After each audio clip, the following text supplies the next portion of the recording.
बिस्मिल्लाहिर्रहमानिर्रहीम। अस्सलाम वालेकुम रहमतुल्लाहि व बरकातुहू। नूर हेल्थ केयर में खुश आमदीद। उम्मीद है तमाम अहबाब खैरियत से होंगे।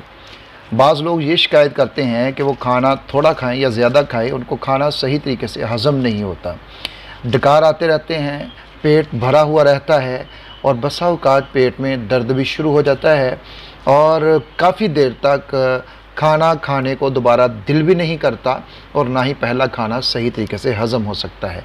तो जनाब, इसके लिए एक बहुत आसान और बेहतरीन सा नुस्ख़ा आपके साथ मैं शेयर करने जा रहा हूँ।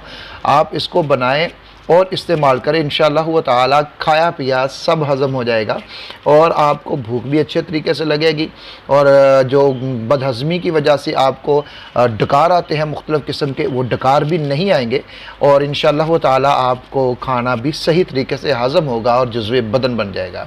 चलिए आपको मैं वो अज्जा बताता हूँ। बड़ा मुख्तसर सा और बेहतरीन सा ये नुस्ख़ा है।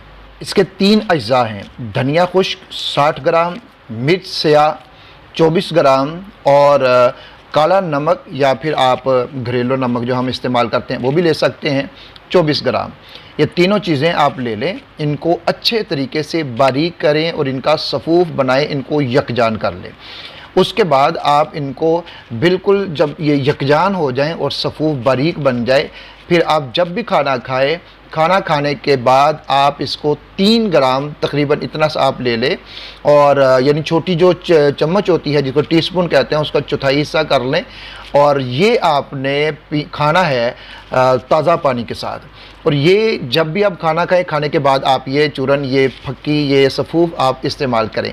इंशाअल्लाह व ताला आपका खाना अच्छे तरीके से हज़म भी होगा, भूख भी अच्छे तरीके से लगेगी और तमाम तर जो मैदे के मसाइल आप आम तौर पे महसूस करते थे खाना खाने के बाद, वो सारे के सारे मसाइल आपके हल हो जाएंगे। दुआ में याद रखिएगा। अल्लाह हाफ़िज़ व नासिर।